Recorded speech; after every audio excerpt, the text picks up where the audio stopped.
संक्रांति का दिन और साधुओं के लिए तू भोजन के लिए इनकार लात मार रहा बाबा के लिए। গুড মর্নিং বন্ধুরা, আরো একটা নতুন ভিডিওতে তোমাদেরকে স্বাগত জানাই। আগের ভিডিওতে আমি তোমাদেরকে দেখিয়েছিলাম যে শিলং থেকে গুয়াহাটি পর্যন্ত গাড়ি করে এসে পল্টন বাজারে একটা হোটেলে থেকেছিলাম। সেই হোটেলে রাত কাটানোর পরে আজকে আমরা বেরিয়ে পড়েছি গুয়াহাটির সাইট সিন করতে। ঘড়ির কাঁটায় এখন সময় 9টা বেজে 30 মিনিট আর আমরা এসে পৌঁছেছি ব্রহ্মপুত্র নদীর একদম পারে। এইখান থেকে ফেরি ছাড়ে উমানন্দ মন্দির পর্যন্ত যেতে। এই হলো সরকারি ফেরিঘাট। এখান থেকে খুবই অল্প টাকার বিনিময়ে তোমরা পৌঁছে যাবে। ব্রহ্মপুত্র নদীর মাঝেই রয়েছে উমানন্দ মন্দিরের আইল্যান্ড। কোন আমরা এই যে রয়েছে ফেরি, এই ফেরিতে করে যাব সেই আইল্যান্ড পর্যন্ত। তো এই যে চলে এসছে ফেরিঘাট আর এই ব্রহ্মপুত্র নদী। ফেরিঘাট থেকে টিকিট কাটছি। এই হলো টিকিট কাউন্টার, ওই যে দাঁড়িয়ে আছে ফেরি। গুয়াহাটি থেকে উমানন্দ ঘাট পর্যন্ত যেতে বা আসতে যে ফেরি টাইম সেটা কিন্তু দেখে নিতে পারো। আর তো কেটে নিলাম এই যে টিকিট, এই যে এখানটাতে আমাদেরকে টিকিটটা দেখাতে লাগবে। তো এই যে টিকিটটা চেক করিয়ে নিলাম। তো বন্ধুরা উঠে পড়েছি লঞ্চে আর এই লঞ্চে করে যাব আমরা উমানন্দ মন্দিরের যেই আইল্যান্ড সেই আইল্যান্ডে। এই লঞ্চের মধ্যে কিন্তু তোমরা এরকম বসে বসেও যেতে পারবে। এই দেখো, এই হচ্ছে সিট অ্যারেঞ্জমেন্ট কিছুটা এরকম রয়েছে। এখানে 4টে, ওপাশে 4টে আর এখানেও 4টে। তো এই ছাড়লো আমাদের লঞ্চ।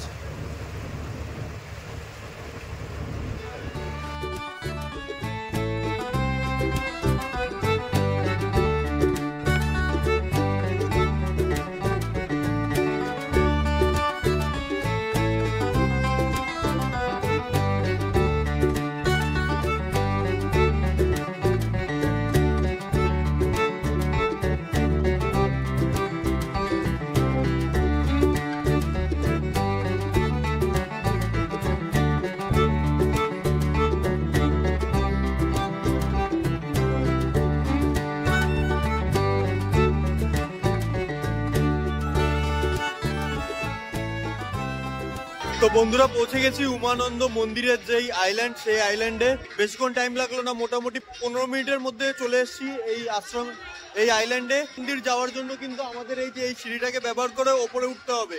তো বন্ধুরা চলো ওপরে গিয়ে বাকি কথা বলছি তোমাদের।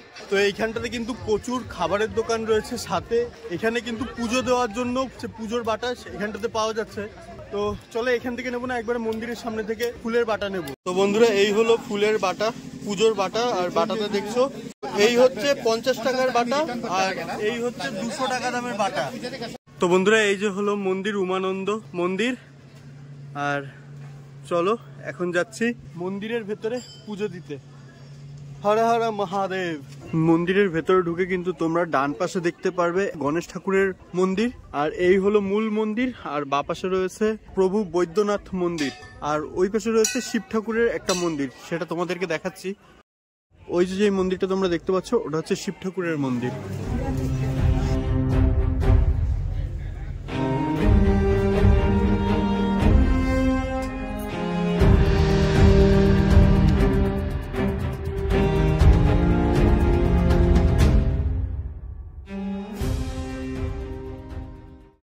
এই হলো ভারতবর্ষের সব থেকে লম্বা রিভার রোপওয়ে। দেখো আমাদের মাথার উপর থেকে যাচ্ছে। এই রোপওয়ে দিয়ে তোমরা ব্রহ্মপুত্র নদীর এপার ওপার হতে পারবে। তো এই রোপওয়েটা কিন্তু সকাল 8টা থেকে বিকাল 4টে পর্যন্ত খোলা থাকে আর যেতে আসতে ভাড়া পড়ে 200 টাকা।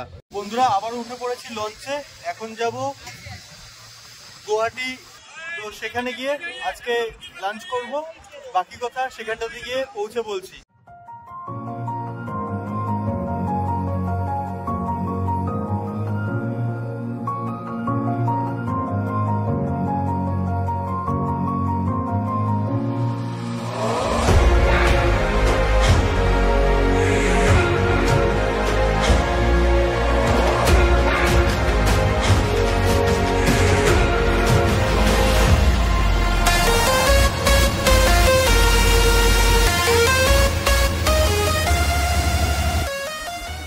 তো বন্ধুরা ঘড়ির কাঁটায় এখন 3টে বেজে 5 আর আমরা এসে পৌঁছালাম গুয়াহাটি ফেরিঘাটে।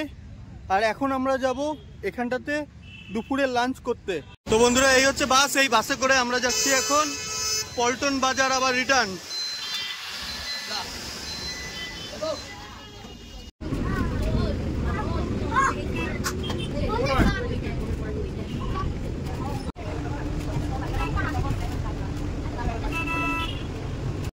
সরকারি বাসে করে আমরা চলে এলাম পল্টন বাজারে। বন্ধুরা, এই হচ্ছে মা অন্নপূর্ণা হোটেল। তো এখানটাতে কি কি খাবার পাওয়া যাচ্ছে তোমাদেরকে জানাচ্ছি। তো কাকু, এখানটাতে ভেজ নন ভেজ কিরকম কি খাবার আছে আর রেট কি আছে খাবারের? নমস্কার, বলছি আমার এখানে মা অন্নপূর্ণা হোটেল, পল্টন বাজার, কেসি স্ট্যান্ড রোড, এটা পল্টন বাজার থানার পাশেই। ভেজ খাবার যেটা আমরা সবজি ভাত বলি, 70 টাকা ভরপেট। মিল সিস্টেম। মিল সিস্টেম, আচ্ছা। যতবার চাবে ততবার দিতে পারবো, কোনো অসুবিধা নেই, এক্সট্রা কোনো চার্জ নেই। আচ্ছা। এবার মাছ, মাংস, ডিম যা হবে সেটা এক্সট্রা হবে। মাছের দাম কি আছে? মাছ, কাতল মাছ 80 টাকা। আচ্ছা, কাতল মাছ বলতে কাতলা মাছ? কাতলা মাছ। আচ্ছা। আর এখানকার সবচেয়ে ভালো ফেমাস বোয়াল মাছ। বোয়াল মাছ। তো বোয়াল মাছের দাম কি? বোয়াল মাছ ভাত 190 টাকা। আচ্ছা, 190 আর টাকা। মাছ ভাত 200 টাকা। আচ্ছা, আর চিকেন আর মটনের দাম কি আছে? চিকেন হাফ দিয়ে, মানে হাফ 2 পিস, হাফ দিয়ে চিকেন ভাত 130 টাকা ভরপেট খাবার। আচ্ছা। আর ফুল চিকেন ভাত 190 টাকা। আচ্ছা। মটন হাফ দিয়ে 160 টাকা। ফুল মটন ভাত 250 টাকা। চিংড়ি হবে, হ্যাঁ, চিংড়ি 160 টাকা ফুল প্লেট এক্সট্রা। তো বন্ধুরা, এই হোটেল থেকে নিয়ে নিলাম একটা মটন ভাত। মটন ভাতের সাথে দিচ্ছে এই যে ভাত, ডাল, আলু ভাজা, একটা তরকারি, 2 রকমের আচার। এটা পুদিনার আচার, এটা হচ্ছে আমের আচার, আর লেবু পেঁয়াজ তো রয়েছেই। বন্ধুরা, মটন ভাতের দাম হচ্ছে 250 টাকা। তো বন্ধুরা, এই যে হলো মটনের পিস, দেখো বেশ ভালোই, এরকম 6 পিস রয়েছে। তো বন্ধুরা, আবারও চলে এসেছি গুয়াহাটি পল্টন বাজারে, আমাদের পুরো হোটেলের সামনে। এখন সোজা যাবো হোটেলের ভেতরে। আর আজকের ভিডিওটা আমি এখানটাতেই শেষ করব। দেখা হবে তোমাদের সাথে পরবর্তী কোনো একটা ভিডিওতে। ততক্ষণের জন্য টাটা, ভালো থেকো, সুস্থ থেকো, দেখা হচ্ছে পরের ভিডিওতে।